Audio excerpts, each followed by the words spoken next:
Well, we took a little bit of a Thanksgiving break, but Silver and Black React is back. I'm Karl Schoening, along with Michael Jimenez, host of Halftime here on San Antonio Sports Star, noon to 2. I produce the mornings, R&R in the mornings with Rudy and Rob. And we are talking Spurs, of course, and maybe a little bit of a corner turned here, Michael Jimenez. 2 wins in a row. Now they have a test of a tough 3-game road trip out west. Oh, I hope so. I was looking like the Spurs were going to go on an 11-game losing streak. I was taking a look at the calendar. They had lost 6 in a row. They had the Celtics, they had the Wizards, and then now they have Portland, Golden State, and the Suns. I was like, man, the Spurs would be lucky to win any of those games. But they get back-to-back wins against the Celtics, and they get a win against the Wizards as well. Very impressive because they came from behind again on both games, and they won going away against the Wizards. So hopefully they have a little bit more confidence going into this road trip because it was looking pretty bleak there for a while. Yeah, and I think that's just some of the growing pains that you're getting with a young team that's had a whole bunch of injuries as well, some COVID protocols in there. And, without Devin Vassell, I'm pretty sure this has been a bit of a surprise, the 2 wins with Boston and with Washington. Josh Primo is reassigned to Austin. He'll be here for the Greensboro series this weekend, which means that he's not going to be on the West Coast road swing, which we hope means that at least a McDermott or a Vassell comes back. But, you look at this 3-game road trip, going 1-2 and playing Golden State and Phoenix close would, I hate to say it, but more moral victories because that's almost the best you can hope for. But if they somehow come off with like a 3-game sweep, everything changes. So what is a successful road trip here for the Spurs? Successful is 1-2 because, come on, Golden State and Phoenix. That's going to be the Western Conference Finals. Just book it as long as they're healthy. They had an amazing game recently. They're playing again this weekend.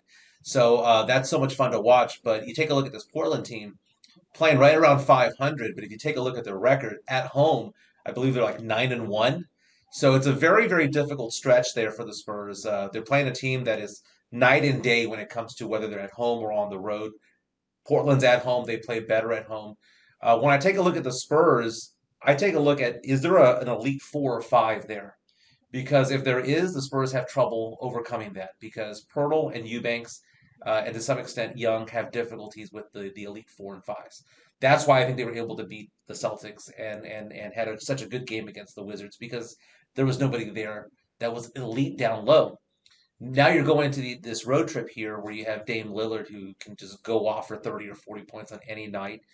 You have the Suns team that is just score after score after score on that team, and the same going on with the Warriors. Otto Porter Jr. is playing out of his mind these days, and they're going to get Klay Thompson back eventually. They're going to James get better. Wiseman, and they have 2 lottery picks developing with Santa Cruz, and they're just playing really well. They only lost twice in November. I know. One of those was Phoenix. And it's one of those things, man. The Spurs are hopefully getting a little bit better. Derek White is finally looking a little bit better. He was horrible the first half against the Wizards, but man, that third quarter, he just tore it up. I think he had 18 points, 24 for the night. Hopefully he builds off of that. Bryn Forbes' shooting has come around. DeJounte Murray is flirting with triple doubles basically nightly. So the Spurs are turning the corner a little bit. It was nice seeing Primo get out there, play 12 minutes, and score 6 points. The team is rounding into shape a little bit, which is good. Because I didn't want them to be a team that was going to be one of the 2 or 3 worst teams in the league. I know I want them to get good draft picks and whatnot, but I don't want it to be such a deflating year for them. But getting these 2 wins against quality teams, because the Celtics are going to make the playoffs, the Wizards are going to make the playoffs, so hopefully it's a confidence boost there. Thad Young's playing really well. And then when they get Vassell back and they get McDermott back, it makes things a little bit easier. But I think what you're seeing right now is players are shooting out of their funk, and they're getting to be a little bit more familiar with each other because, come on, half the Spurs team is new. Hey, exactly. It was on this podcast way back at the beginning of the season. I was telling Jason Minix, a 3-10 start is acceptable. No, I said 3-7 through the first 10 is acceptable. I think 10-25 isn't acceptable. So if they're closer to 500 than they're not, as we hit closer to the halfway mark, that's going to be the kind of signs that Greg Popovich, who wants to win that all-time record for wins in a regular season with one, as a head coach, that's something that would be a good progression. If all of a sudden they're if you were telling me they're going to be 10-25 by the end of the first 35 games, I would ask, injuries, what, because that sounds like not the team that they put out there. And then there is sort of a fallacy, I think, if you're a team like the Rockets who are voluntarily not playing $40 million John Wall, probably their best player, John Wall, to get that better pick, then it's not it's not like you can just say, okay, we finally are done tanking. We're going to try and be competitive now because, look at somebody like the Minnesota Timberwolves. It's taken them forever to spurt out of that. The magic, you fail in the lottery or, geez, even if you win the lottery, like the Timberwolves have several times, it's not a guaranteed, okay, you have three top seven picks that are going to all of a sudden become your big three. So, Right. even ask Philadelphia, geez, they whiffed on so many picks during the process. So, I like the way that the Spurs look like they're basically saying we're not going to roll over, and every night they're competitive. So, they, like you said, 1-2. But I think those two losses to those two teams that you kind of chalk up when you look at the schedule, it's like, oh, those are going to be tough to win. Hopefully, they're within double digits, like within single digits, I should Right. say. Under 10 would be a nice way to, maybe make Vegas eat their spreads. Well, Devin Booker might not be available. He That's hurt his true. hamstring. Mm, So that's something that's kind of out there. And, taking a look at the Spurs, obviously they're not trying to tank. I think Minix has said in the past that players don't tank, but franchises do. And you can see that DeJounte Murray is trying really, really hard out there. Devin Vassell, I mean, having a team meeting, being very vocal, not only off the court, but actually on the court. I like seeing him bark things out.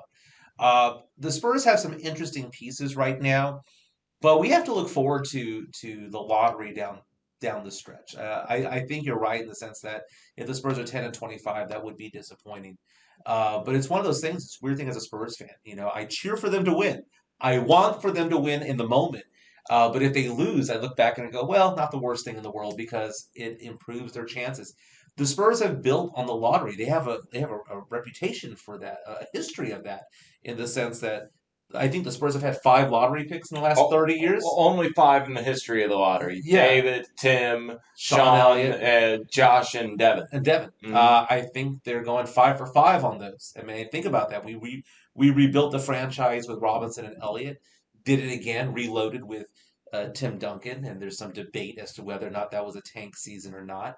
But then you take a look at Vassell. Vassell is an excellent player. His ceiling, I mean, he might flirt with Kawhi Leonard type play in 2 or 3 years. Kawhi Leonard was not Kawhi Leonard when he first started with the Spurs. The first 2 seasons, It took him until about 2015, 2016 season, and he was drafted in 2011. yeah, So, and same thing with all of these guys. We draft.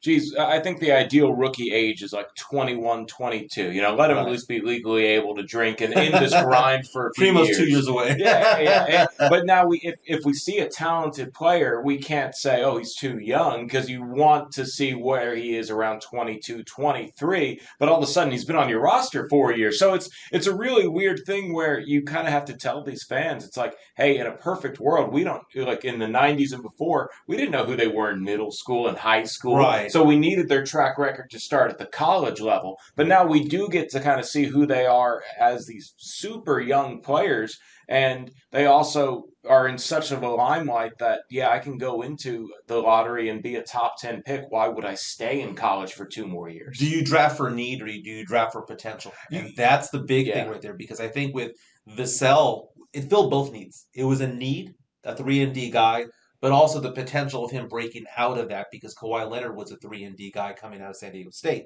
So, but he grew into something bigger and better, and that's one of the things I look at Devin Vassell, and I see visions of Sean Elliott back in 91, 92, 93. And if we can get that type of play out of him, or maybe a hybrid between him and a Kawhi Light, that'd be fantastic. Primo, was that a need? No, that was a pick of opportunity? What is his upside? What is his ceiling? And it's a high ceiling that's there. And so taking a look at these players, I think that the draft has gotten better because in many ways, we look back at these busts that have happened who were drafted number one, the Ola Candies of the world and stuff like that. If you look at recent history, though, I think teams are getting better at finding the talent and drafting the right players. The days of having a Darko Milicic in 2003 being the number two pick in the draft, those days are gone. Now, I'm not saying that there aren't busts, but it's not as often as we think that it is. I think teams are hitting the players at least with 50 to 60% accuracy, and so I think this Primo pick, although I remember being at a bar watching the draft going, oh my God, I cannot believe they drafted Primo because I had not been following Alabama. I'd been following other teams. I'd been following Cam Thomas with LSU. I've been following other players and the Senguns of the world and Moses Moody's at Arkansas and stuff like that. And but Brian Wright said it best in the sense that he said that this is a guy that could have been a top 5 or 6 pick the following year.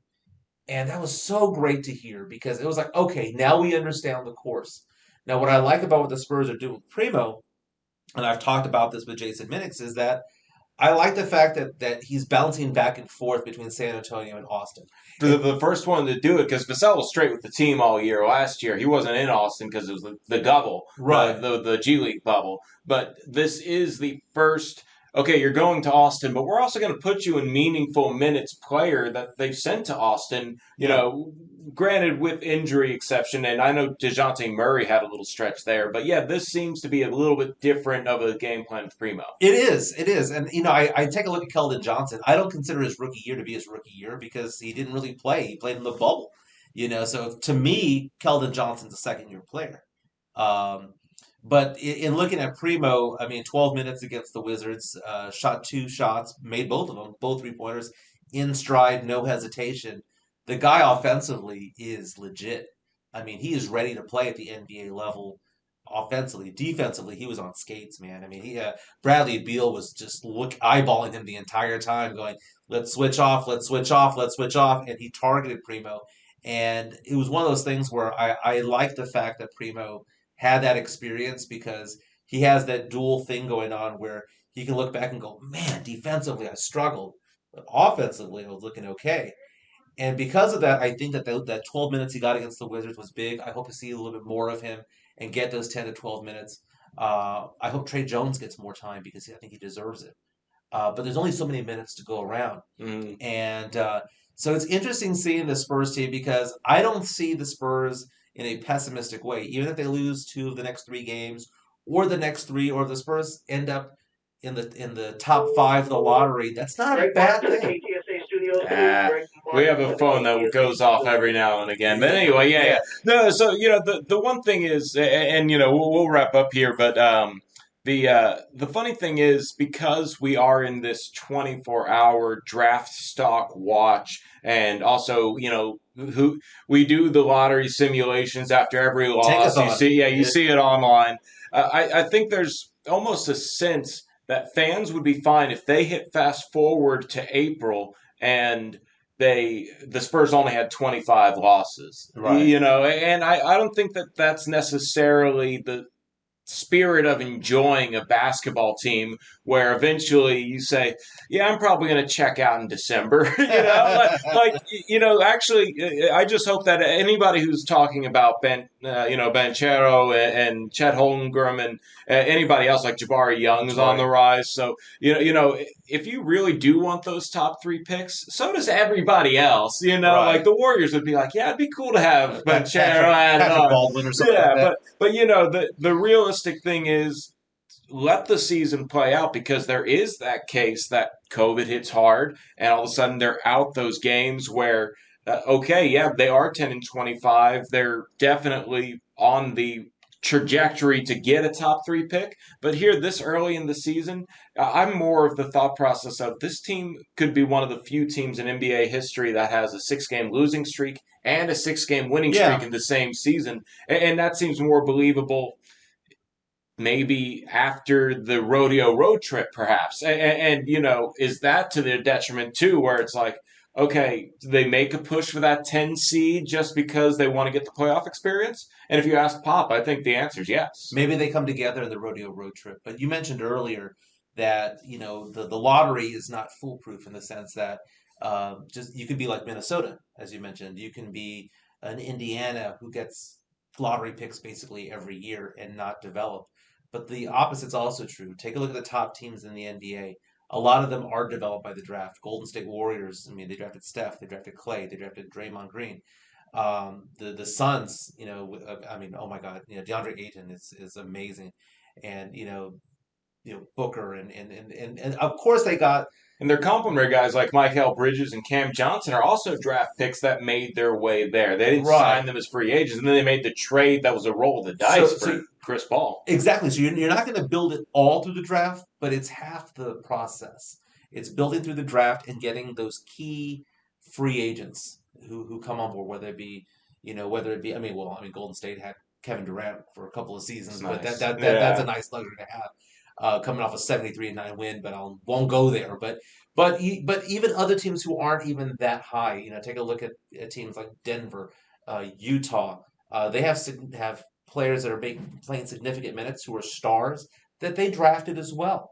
The Mavericks with Luka Doncic. I know they have Porzingis as well, but the fact of the matter is that their big star came from the draft day, came from the lottery, and it wasn't the 1, 2, or 3 pick. Luka was the fourth pick, I believe. Luca was 3 and Trey was Three was three, 5. yeah. And now, And then I they got know, swapped for each yeah, other, yeah, and and then I know Bagley was 2. And geez, that's the funny thing. You blank on who was 4, who was taken between Trey Young and yeah, Luka Doncic, and then it's starting to get to the point where it's like who was taken between DeAndre Ayton and Luka Doncic, and the answer is Marvin Bagley. So it's sort of like okay, in that redraft, then it's 3, 5, and 1 that go 1, 2, 3. if I hear the phrase franchise player again, I'm just gonna scream. They don't exist anymore, man.